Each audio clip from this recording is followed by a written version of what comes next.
All right, ladies and gentlemen, it's halftime of the Arkansas-Georgia blowout. At this point, I think Georgia's going to win that one fairly easily. Might have overhyped Arkansas's defense a little too much in my past video, but right now, we're going to focus on talking about the upcoming game between Cincinnati and Notre Dame and the top 2022 NFL draft prospects going on in this matchup.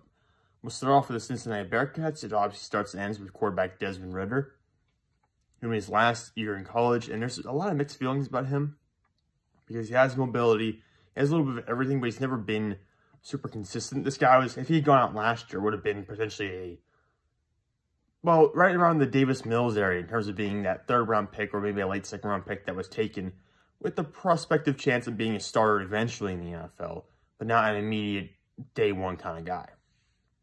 And really, that hasn't changed for me. I don't see Desmond Ritter as a first-round pick.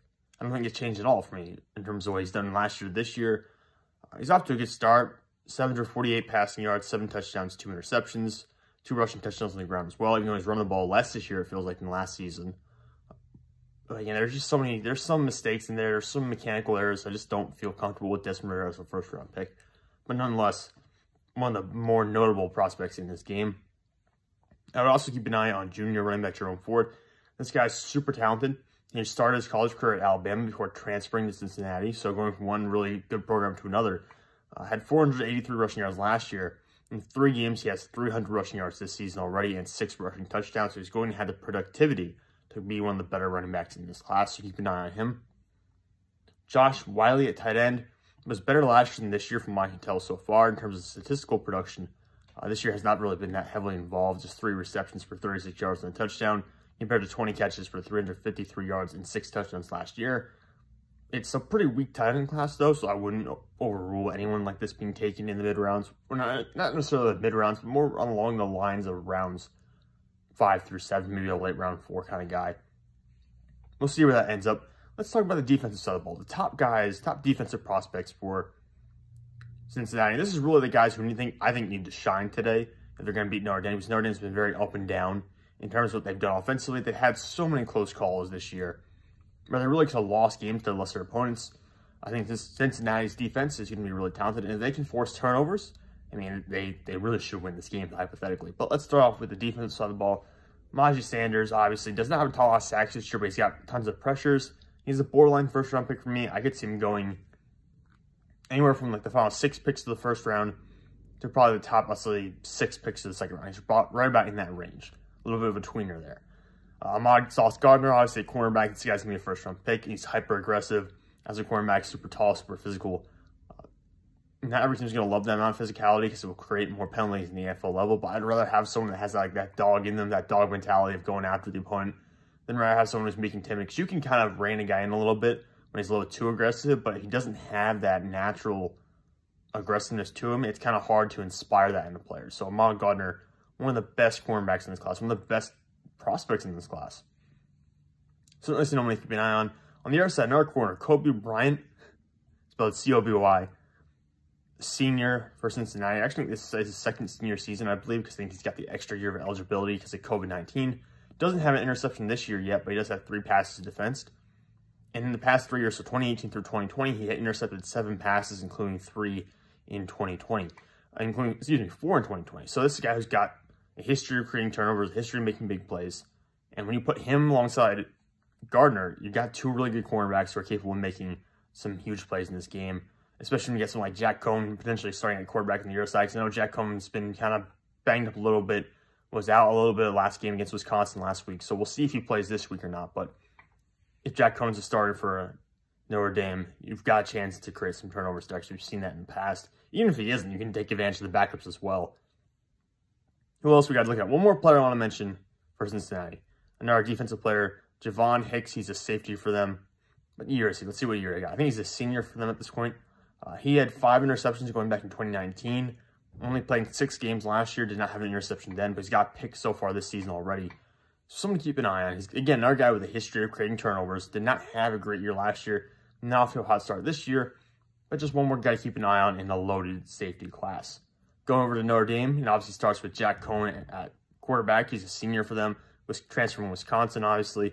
Opened the year with a big game, but has kind of slowed down since then. And, of course, dealing with injuries, so we'll see if he even plays or not in this matchup. On the offense, it's kind of a limited offense right now. You've got Michael Mayer, obviously, who's going to be a stud in the 2023 class, but he's not eligible for the 2022 NFL draft. Instead, you're kind of down to Jarrett, Patterson at center, and Kyren Williams at running back. Kyren Williams could be the best running back in this class, honestly. But we don't really know, because outside of Jarrett Patterson, that offensive line for Notre Dame has been very bad this year. Kyren Williams is getting contacted a lot behind the offensive line. He's getting basically stacked up. Him and the entire Notre Dame backfield are getting stacked up at the line of scrimmage constantly, and it's not their fault. But Kyren Williams, great in pass protection. Developing more as a receiving back. Very good running back. A little undersized, 5'9", 195, 200. So a little bit undersized, but still nonetheless, I think this is a guy who's going to get it done next level and just be a very good running back when it comes to being a pro. Jarrett Patterson on the offensive line. Maybe a little undersized for a center position, 6'4", 3'5", 310 in that range. Again, probably the only player on this offensive line playing up to his capabilities so far this year. I'm going to swap to the defensive side of the ball, and there are a couple of names I'm going to have a little bit of trouble pronouncing here, so give me a second. Jayson Ademilola, I believe is how I say his last name. Along defensive line for Notre Dame, he's a senior defensive tackle for them. He's gotten a sack and a half so far this year and 3.5 tackles for loss. Again, the interior defensive line class this year, you're not going to have many guys with flashy numbers. You just won't. You're not going to have a guy that has a ton of sacks. You're not going to have a Christian Barmore kind of guy. Most of the interior defensive linemen in this class are going to have a lot of tackles for loss. They're going to have low tackle numbers. They're going to be more of your classic run stoppers, run disruptors than your sack artists, which in Jayson's case could be a little bit interesting because he is only about 280 pounds. So we'll see how that translates to the NFL level, or if it translates to the NFL level. He might have to add some weight if he wants to stay on the inside as a defensive tackle. Then we got Isaiah Foskey, probably the best edge rusher on this team so far. He had 4.5 sacks in 2020. He's got 3.5 sacks so far this year. So the most productive pass rusher right now for Notre Dame. He's a junior. Could come back from another year if he wants to, but right now, 6'4", 257. He could benefit from another year coming back, but I'm not sure if he's going to get that much better going forward. So we'll see. We'll see what he decides to do, but there's an option for him to come back to school if he wants to.